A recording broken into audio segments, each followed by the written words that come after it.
Welcome back. मैं लवकेश साया आपका एक बार फिर स्वागत करता हूं आपके अपने YouTube चैनल पर। और आज इस वीडियो में हम बात करेंगे आपके चाइल्ड डेवलपमेंट के क्वेश्चंस के बारे में। यदि आप इस चैनल पर नए हैं तो चैनल को सब्सक्राइब करें और वीडियो अच्छी लगती है तो वीडियो को लाइक भी करें। इसके साथ साथ इस चैनल पर जो है मैं आपके जो है पेडागोजी के जो सब्जेक्ट्स हैं जो आपके 120 नंबर का मतलब नंबर कवर करते हैं, इनकी वीडियोज़ भी डेली अपलोड कर रहा हूँ, चाहे वो हिंदी की हो, चाहे वो EVS की हो, चाहे वो मैथ की हो, चाहे वो आपकी इंग्लिश की हो। ठीक है। और यदि आपने ये वीडियोस नहीं देखे तो इन वीडियोस को भी जाके ज़रूर देखें, ताकि आप जो है अपने CTET में जो आपका अभी जुलाई और अगस्त में होने वाला है, उसमें आप ज़्यादा से ज़्यादा अच्छा स्कोर कर सकें। मोस्टली स्टूडेंट क्या करते हैं, सिर्फ चाइल्ड डेवलपमेंट पर ही फोकस करते हैं, जो कि सिर्फ 30 नंबर का है, वो इन पर फोकस नहीं करते, जिसकी वजह से उनका जो स्कोर है 90+ से 100+ के बीच में ही रुक जाता है। ठीक है। तो इन पर भी आपको पूरा ध्यान देना है। तो यदि आपने वीडियोस नहीं देखे तो उन्हें जाकर जरूर देखें। चलिए स्टार्ट करते हैं अपने पहले क्वेश्चन से। इससे पहले भी मैंने बहुत सी वीडियोस इस चैनल पर जो है अपलोड कर रखी हैं। यदि आपने वो वीडियोस नहीं देखी तो उन्हें जाकर आप देखिए। नेक्स्ट क्वेश्चन आपका, निम्नलिखित में से प्रतिभाशाली अधिगमकर्ताओं के लिए क्या समुचित है। तो प्रतिभाशाली विद्यार्थियों के लिए क्या समुचित है आपको बताना। वे अन्य को भी कुशल प्रभावी बनाते हैं तथा सहयोगी अधिगम के लिए आवश्यक है। तो ये आपको प्रतिभाशाली बच्चों के लिए समुचित नहीं है, क्योंकि हम यहाँ पर प्रतिभाशाली बच्चों की बात कर रहे हैं। तो पहला ऑप्शन नहीं होगा। वे सदैव अन्यों का नेतृत्व करते हैं। देखो, ये जरूरी नहीं है कि वो हमेशा दूसरों का नेतृत्व करे, है ना। लीडरशिप की भावना हमेशा हर जो है प्रतिभाशाली बच्चे में हो, तो ऐसा नहीं है। थर्ड ऑप्शन है, अपनी उच्च स्तरीय संवेदनात्मकता के कारण भी वे निम्न श्रेणी पा सकते हैं। अब पता क्या है, निम्न श्रेणी पा सकते हैं मतलब यहाँ पर कहने का मतलब ये है कि एक बच्चा जो इंटेलिजेंट है ना, उस पर एक प्रेशर रहता है पेरेंट्स का, टीचर का, अपने फ्रेंड्स का, कि मुझे अगर मेरे नंबर कम आए तो ये कैसे रिएक्ट करेंगे, है ना, जो मेरी प्रतिष्ठा या फिर ये चीज़ें। तो ये उस चीज़ को लेकर ना बच्चा बहुत ज़्यादा दबाव में रहता है। तो यही बात है कि बच्चा जो है, जो प्रतिभाशाली बच्चा है, वो निम्न श्रेणी भी पा सकता है जब उसके नंबर कम आते हैं इस तरीके से। तो यहाँ पर जो आपका C ऑप्शन है वो ठीक होगा। और ऑप्शन आपके गलत हैं, जैसे फोर्थ ऑप्शन भी देख लेते हैं यदि समझ नहीं आई हो इस क्वेश्चन की जो सॉल्यूशन है। बुनियादी तौर पर उनकी मस्तिष्क शक्ति के कारण ही उनका महत्व है। गलत। ये जरूर नहीं है कि जो प्रतिभाशाली बच्चा है वो मेंटली अच्छा है, मतलब अच्छे तरीके से सीखता है या फिर जल्दी सीखता है, इसलिए वो प्रतिभाशाली बच्चा है। और भी रीज़न हो सकते हैं। तो यहाँ पर जो आपका D ऑप्शन भी नहीं होगा। C ऑप्शन ही आपका यहाँ पर बेस्ट ऑप्शन बैठ रहा है, जो आंसर है। नेक्स्ट क्वेश्चन आपका, विद्यालयों में समावेशन मुख्यतः केंद्रित होता है। और समावेशन क्यों मुख्य मतलब किस पर केंद्रित होता है स्कूलों में। विशिष्ट श्रेणी वाले बच्चों के लिए सूक्ष्म प्रावधानों के निर्माण। मतलब जो विशिष्ट श्रेणी के बच्चे ना, देखो विशिष्ट श्रेणी के ना बच्चे अलग अलग तरह के होते हैं। एक तो वो है जिनमें विकलांगता है ना। अरे वो है जिनमें मेंटली डिस्टर्ब है, चाहे वो चोट के कारण हो, स्ट्रेस के कारण हो, या पेट से ही वो जन्म से ही ऐसे हैं कि मंदबुद्धि इस तरीके से। ठीक है। तो यहाँ पर जो है इन दोनों का ही हमें पूरा ध्यान रखना होता है। इसके अलावा एक वर्ग होता है आपका, जो है वंचित वर्ग के जो बच्चे होते हैं ना, जो पिछड़ी जाति के बच्चे हैं, इस तरीके के जो लोग हैं, तो इनकी हमें छोटी से छोटी जो चीज़ें हैं, इनकी जो आवश्यकताएं हैं, ज़रूरतें हैं, इनका हमें ध्यान रखना है। तो यहाँ पर जो है पहला ऑप्शन ठीक होगा, क्योंकि समावेशी शिक्षा में सिर्फ विकलांग बच्चों की ही बात नहीं की गई। जो वंचित वर्ग के जो बच्चे हैं, जो गरीब बच्चे हैं, जो शिक्षा नहीं ले पाए, या फिर फर्स्ट जनरेशन के जो बच्चे हैं, सभी को लिया गया है ताकि सब तक शिक्षा पहुँच सके। तो यहाँ पर आपका फर्स्ट ऑप्शन ठीक होना चाहिए। सेकंड ऑप्शन है, केवल निरुद्योग छात्रों की आवश्यकता को पूर्ण करने के लिए। तो देखो, इसमें आपने देखा होगा जो समावेशी शिक्षा है उसमें हर तबके का बच्चा बैठता है, चाहे वो विकलांग हो, चाहे कैसा भी हो, चाहे अमीर हो, चाहे गरीब हो। तो ये जरूरी नहीं है कि जो निरुद्योग बच्चा उसी के लिए बात की गई है। तो यहाँ पर B ऑप्शन आपका गलत होगा। थर्ड ऑप्शन है, संपूर्ण कक्षा की कीमत पर निरुद्योगिता बच्चों की आवश्यकता को पूरा करने पर। तो ये कहने का मतलब है कि जो निरुद्योग बच्चे उस क्लास में है, 5 बच्चे निरुद्योग हैं और जो 15 बच्चे या फिर 20 बच्चे या 25 बच्चे हैं वो सही है। अब क्या करेंगे, हम इनको ध्यान में रखते हुए जो है टीचर जो है मतलब पढ़ा रहा है, टीच कर रहा है, मतलब बच्चों को पढ़ा रहा है। अब क्या होगा, इनको पढ़ाने के लिए टीचर को थोड़ा एफर्ट्स मारने पड़ रहे हैं, इन पर थोड़ा ज़्यादा ध्यान देना पड़ रहा है। इससे क्या होगा, पढ़ाने की गति कम होगी, इन पर कम ध्यान जाएगा इन बच्चों पर, तो इनका लॉस हो रहा है एक तरीके से। तो यहाँ पर यही बात बोली गई है कि जो है संपूर्ण कक्षा की कीमत पर, पूरी कक्षा की कीमत पर जो है हम निरुद्योगिता बच्चों की आवश्यकता को पूरा करेंगे। इनको भी तो लॉस हो रहा है कहीं ना कहीं, और इनकी आवश्यकता को पूरा कर रहे हैं। तो यहाँ पर यही ऑप्शन बोला गया है, लेकिन ये नहीं है, समावेशी शिक्षा में ऐसा कुछ नहीं है। फोर्थ ऑप्शन है विद्यालयों में निरक्षर अभिभावकों की शैक्षिक आवश्यकताओं पर। तो ऐसा बिल्कुल भी नहीं है, हमें निरक्षर जो पेरेंट्स हैं उनसे कोई मतलब नहीं है जो समावेशी शिक्षा में। तो यहाँ पर जो आपका ये ऑप्शन है वही ठीक बैठ रहा है। नेक्स्ट क्वेश्चन है आपका, बच्चों में सीखी गई निस्सहायता का कारण है इस व्यवहार को अर्जित कर लेना कि वे सरल नहीं हो सकते। मतलब सरल नहीं होगा, यहाँ पर कुछ और होगा, सफल होना चाहिए था, यहाँ पर क्यों नहीं है, ये सफल है, सफल। बी ऑप्शन आपका कक्षा गतिविधियों के प्रति कठोर निर्णय, ऐसा नहीं है। थर्ड ऑप्शन आपका अपने अभिभावकों की अपेक्षाओं के साथ तालमेल ना बना पाना, ये भी नहीं है। और फोर्थ ऑप्शन है अध्ययन को गंभीरतापूर्ण न लेने हेतु नैतिक निर्णय, तो ऐसा भी नहीं है। यहाँ पर जो आपका फर्स्ट ऑप्शन ही बैठ रहा सही। अब सीखी गई निस्सहायता का मतलब पता क्या है, या फिर निस्सहायता का मतलब ये है हेल्पलेसनेस, कि किसी बच्चे ने कोई चीज़ करना चाहता, कोई एक्सपेरिमेंट कर रहा बच्चा है ना, तो क्या करा, पहली बार एक्सपेरिमेंट में फेल हो गया, दूसरी बार एक्सपेरिमेंट में फेल हो गया, तीसरी बार फेल हो गया, चौथी बार फेल हो गया। या किसी स्पोर्ट्स में भाग लेना चाहता है, उसमें स्पोर्ट लेवल पर खेलना चाहता है ना, तो उसमें वो ज्वाइन करना चाहता है एकदम बेसिक लेवल से, एकदम स्टार्टिंग लेवल से। तो वो पहला अटैम्प्ट में फेल हुआ, दूसरे अटैम्प्ट में फेल हुआ, तीसरे अटैम्प्ट में फेल हुआ। जैसे हम क्रिकेट के लिए ज्वाइन करना चाहते हैं तो हम एकदम क्षेत्र लेवल पर खेलते हैं ना, पहले डिस्ट्रिक्ट लेवल पर मेरे ख्याल से, ठीक है, मान लेते हैं डिस्ट्रिक्ट लेवल पर बच्चा खेल रहा है, जब वो उसमें जीतेगा तो ऊंचे लेवल पर खेलेगा ना, इसी तरीके से और ऊंचे लेवल पर जाएगा। जैसे पहला बच्चा डिस्ट्रिक्ट लेवल पर खेल रहा है, फिर स्टेट लेवल पर, फिर नेशनल लेवल पर, फिर इंटरनेशनल लेवल पर, हम ऐसा मान के चले थे मोटा मोटा। यदि बच्चा पहली बार में टेस्ट दिया क्रिकेट की टीम में, मतलब जीतने के लिए, पहली बार में फेल हो गया, दूसरी बार दिया, दूसरी बार में फेल, तीसरी बार में ही फेल हो गया, चौथी बार में ही फेल हो गया, पांचवी बार में फेल हो गया, तो बच्चे के माइंड में क्या आएगी, यार मैं कर ही नहीं सकता, मैं इस फील्ड को छोड़ ही देता हूँ, मेरे भी ये बस की नहीं है, ठीक है क्या। उसको वो अगली बार अगली बार अटैम्प्ट करने की वो कोशिश ही नहीं करेगा जब फार्म आएंगे या उसको वैकेंसी निकलेंगे, कुछ ऐसा होता है। तो यहाँ पर जो आपका ये इसी चीज़ को दर्शा रहा है कि बच्चा ना बहुत सारे प्रयास करने के बाद ना एक टाइम ऐसा आता है जब बच्चा कहता है यार मैं पास तो हो ही नहीं पाऊँगा, मैं क्यों ही जो है टेस्ट के लिए वो दूँ, टेस्ट दूँ, ठीक है। तो यहाँ पर जो है आपका इसलिए फर्स्ट ऑप्शन जो है ठीक होगा। नेक्स्ट क्वेश्चन है, यदि एक विद्यार्थी विद्यालय में लगातार निम्नतर श्रेणी प्राप्त करता है तो उसके अभिभावकों को उसकी सहायता हेतु परामर्श दिया जा सकता है। तो उसके पेरेंट्स को आप क्या परामर्श दोगे, ये है बात। पहला, वह अध्यापकों की घनिष्ठ संगति में कार्य करे, तो ये ऑप्शन आपका ठीक होगा। सेकंड ऑप्शन आपका मोबाइल फोन, चलचित्र, कॉमिक्स, खेल हेतु अतिरिक्त काल पर रोक लगाएं। तो ऐसा नहीं है, रोक नहीं लगाएंगे, मतलब हमने यदि रोक लगा दिया तो बच्चा और पढ़ाई से दूर भागेगा कि मुझे ये नहीं करने दे रहा, अब तो मैं जरूर करूँगा। ये इस तरीके के बच्चे के माइंड में हट होता ना, जिद करना, ये हो जाती है। थर्ड ऑप्शन है जो भली भांति शिक्षा नहीं ले पाए, अच्छा थर्ड ऑप्शन है जो भली भांति शिक्षा नहीं ले पाए उनकी जीवन संबंधी कठिनाइयों का वर्णन करें। तो ऐसा हम नहीं करेंगे। और फोर्थ ऑप्शन आपका घर पर उसको परिश्रमपूर्ण कार्य करने पर बल दें। तो ऐसा भी नहीं है, हम क्या करेंगे, जो बच्चा है वो स्कूल में अच्छे नहीं, जो उसका टीचर है उनकी निगरानी में काम करेगा, और जहाँ पर जब वो गलती करेगा तो टीचर उनको बताएंगे, ऐसे डायरेक्ट नहीं बोलेंगे तुमने ये गलत कर दिया, ये कर दिया, तो बच्चा ऐसे तो बैठेगा ही नहीं, टीचर दूर भागेगा, स्कूल भी नहीं आएगा।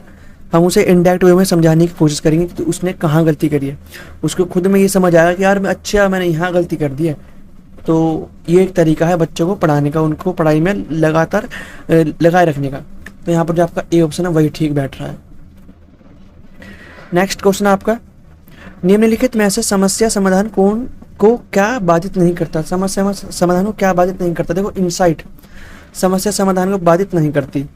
तो यहाँ पर जो आपका फर्स्ट ऑप्शन है वो ठीक होगा, और सब समस्या समाधान को बाधित कर देते हैं। नेक्स्ट क्वेश्चन आपका, एक शिक्षिका पाठ को पूर्व पठित पाठ से जोड़ते हुए बच्चों को सारांश लिखना सिखा रही है। तो सारांश लिखना सिखा रही है, ठीक है। तो आगे क्या है, वह क्या कर रही है, तो वह क्या कर रही है आपको बताना है। पहला ऑप्शन है सारांश लिखना सिखा रही है, ठीक है। पहला ऑप्शन आपका, वह बच्चों की पाठ समझने की शैली विकसित करने में सहायता कर रही है, बिल्कुल ठीक।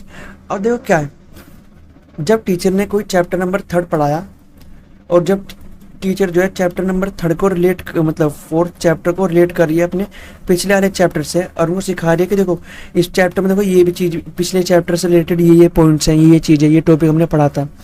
ठीक है, तो क्या कर रही है ये टीचर, उनको जो उनकी सब सहेली है उसको उसका तो विकास कर रही है ताकि बच्चे पाठ को जो है समझ पाएँ। तो ये एक तरीका है कि पिछली चीज़ों से रिलेट करके सीखो आप, है ना। हर चैप्टर को पिछले चैप्टर से रिलेट करके पढ़ो। यदि जो है बीएड की बुक पढ़ी है या फिर आपने डाइट की बुक पढ़ी है, तो डाइट की बुक पढ़ी है तो हर चैप्टर आपको कहीं ना कहीं एक दूसरे से जो है रिलेट होता हुआ दिखाई देगा। ठीक है, डायरेक्ट नहीं दिखेगा, इनडायरेक्ट वे में जरूर नजर आएगा। तो यहाँ पर जो आपका फर्स्ट ऑप्शन ही ठीक बैठ रहा है।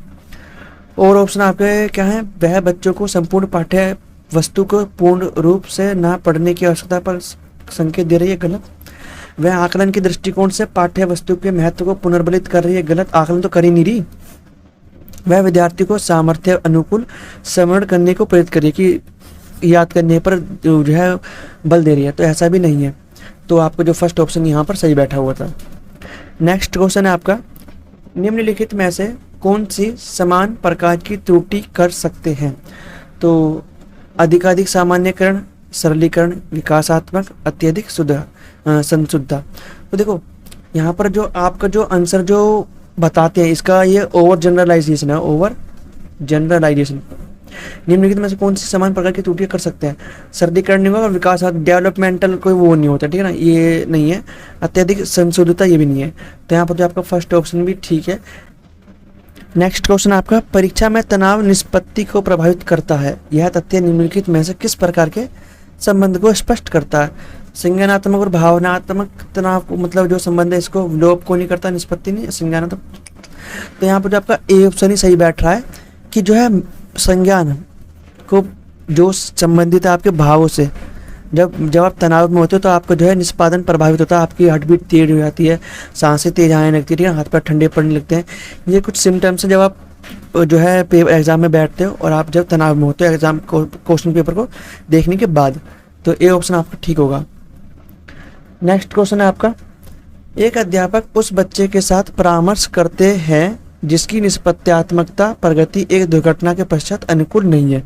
मतलब एक स्टूडेंट है जिसकी जो है कि दुर्घटना हो गई, मतलब एक्सीडेंट हो गया बच्चे का, जिसकी वजह से जो वो पहला परफॉर्मेंस दे पा रहा था, स्कूल में कर पा रहा था, वो वैसे अब नहीं कर पा रहा है। निम्नलिखित में से कौन सी प्रक्रिया विद्यालय में परामर्श के लिए सबसे बेहतर हो सकती है।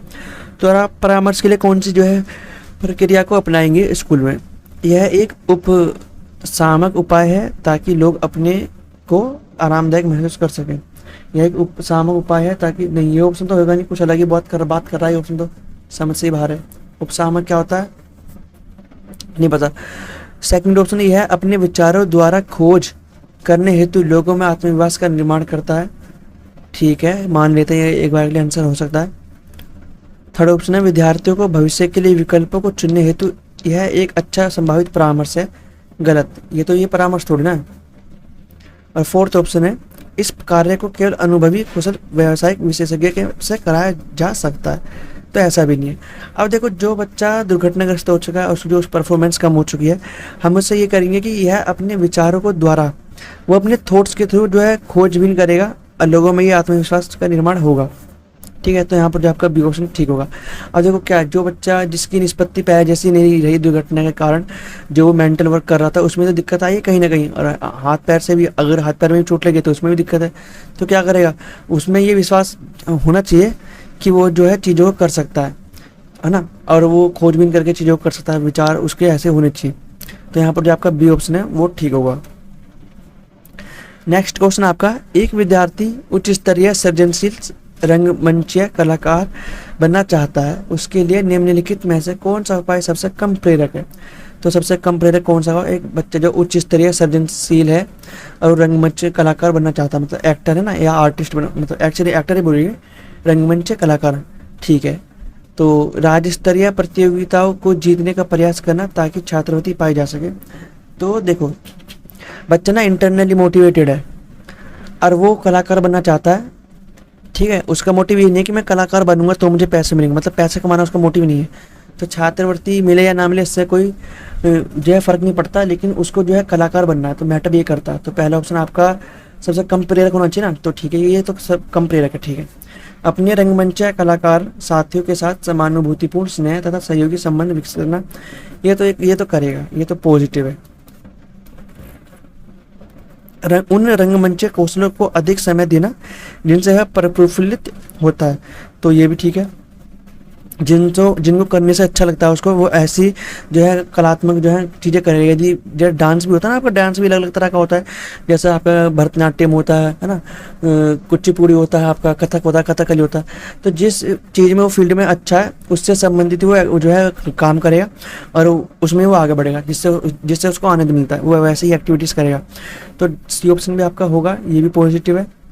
और फोर्थ ऑप्शन है संसार के श्रेष्ठ रंगमंच कलाकारों की निष्पत्ति से संबंधित साहित्य पढ़ने के लिए तथा उसे सीखने के प्रयास करेगा। देखो, साहित्य पढ़ने से क्या होगा, उनकी जो है बायोग्राफी होगी कहीं ना कहीं, या ऑटोबायोग्राफी होगी, तो उससे क्या होगा, वो उनकी जो है, जब वो उनकी जो है रचनाएं पढ़ेगा, कलाकारों की जो बुक्स पढ़ेगा, साहित्य पढ़ेगा, तो उनमें क्या होगा, उनमें ये लिखा होगा कहीं ना कहीं कि हम पहले ऐसे थे, हमें ये सीखना था, ऐसे ऐसे हमने उतार चढ़ाव देखे हैं जीवन में, और हम उसके बाद इस पोजीशन पे पहुंच पाए, ये मेरा पहला परफॉर्मेंस था, यहाँ पर मुझे ये हुआ, फिर मुझे आगे, मतलब बहुत सारी चीज़ें हैं जो है साहित्य में मिल जाती हैं, जो कलाकारों की होती है, उनकी जीवनचर्या कैसे थी, ठीक है ना, जीवनी मिल जाती है एक तरीके से, आप ये कह सकते हो। तो बच्चा क्या मोटिवेटेड होगा, तो ये तीनों चीज़ें तो होनी चाहिए, लेकिन जो सबसे कम मोटिवेटेड है वो आपका फर्स्ट ऑप्शन ही है।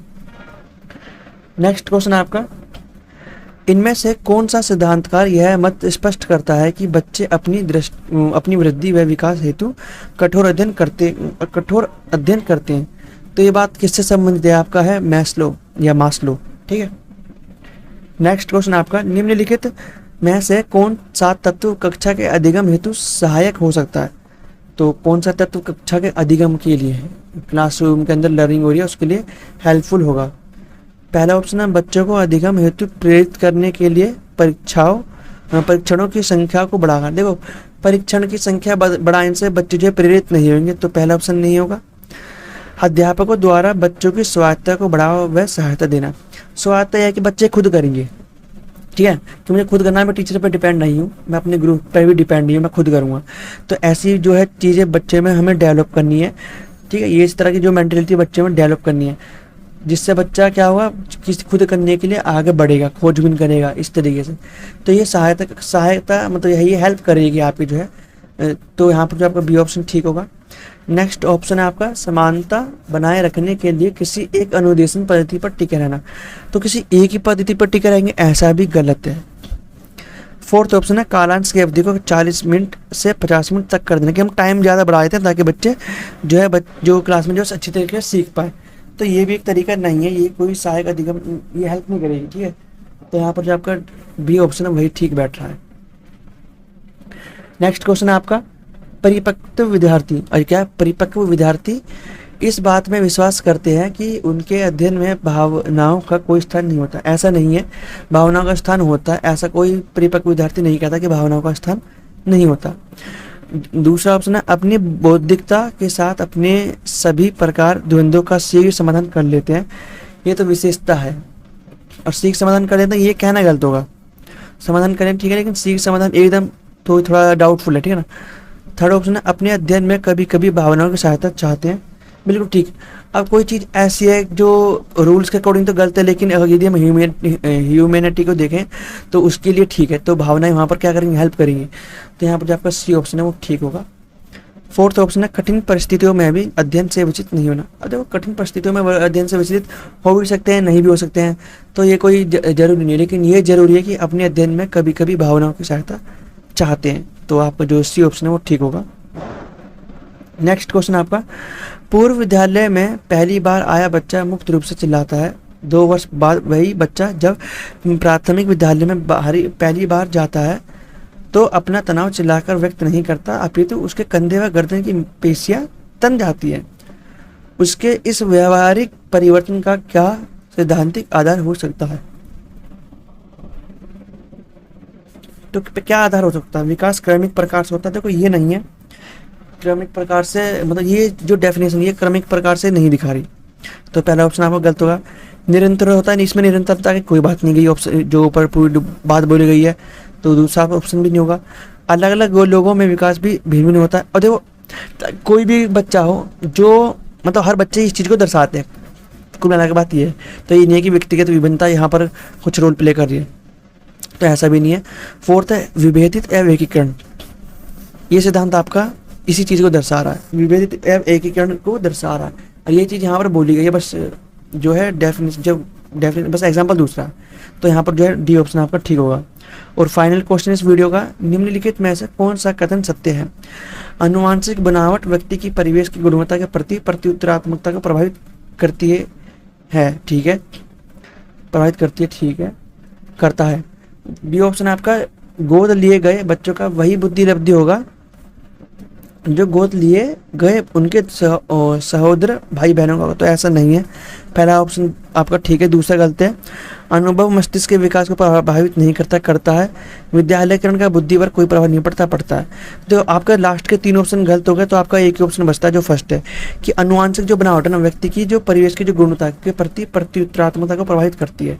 मतलब आप ऐसे एग्जाम्पल मान लीजिए कि आपकी अनुवांशिकता तय है कि आप कैसे आपकी हाइट इतनी बढ़ेगी, लेकिन उसको वैसा एनवायरनमेंट में सब आता है, खान पान, व्यायाम, एक्सरसाइज, तनाव वनाव सब चीज़ आती है। अगर उसको अच्छा एनवायरनमेंट मिलता है तभी उसका यहाँ तक जो है विकास हो पाएगा, है ना, डेवलपमेंट। और यदि उसको तनावपूर्ण वातावरण मिलता है, मतलब बेकार वातावरण मिलता है, कुल मिला के बात है, एनवायरनमेंट उससे बेकार मिलता है, तो उसका यहाँ तक जो विकास नहीं हो पाएगा। और आप उसकी हाइट भी कम देखोगे, मेंटली भी आप उससे डिस्टर्ब देखोगे, है ना। तो ये चीज़ ही जो है दर्शाई गई है इस ऑप्शन नंबर फर्स्ट में, तो आपको जो है ऑप्शन नंबर फर्स्ट ठीक होगा। आज इस वीडियो में हमने जो आपके करे हैं चाइल्ड डेवलपमेंट के 15 क्वेश्चन करें। मैं डेली इस चैनल पर आपके चाइल्ड डेवलपमेंट की एक वीडियो अपलोड कर रहा हूँ 6 बजे, और 6:30 बजे मैं आपकी एक वीडियो अपलोड कर रहा हूँ शाम को आपके पेडागोजी के सब्जेक्ट की। यदि आप इस चैनल पर नए हैं तो चैनल को सब्सक्राइब करें, वीडियो अच्छी लगती है तो वीडियो को लाइक भी करें, ताकि आप इस चैनल पर आने वाली जो और वीडियोज़ हैं, न्यू वीडियोज़ हैं, उनकी नोटिफिकेशन आपके पास जल्द से जल्द आ पाए और आप उनको देखकर अपना जो है CTET में ज़्यादा से ज़्यादा मार्क्स ला सकें। तो चलिए मिलते हैं नेक्स्ट वीडियो में।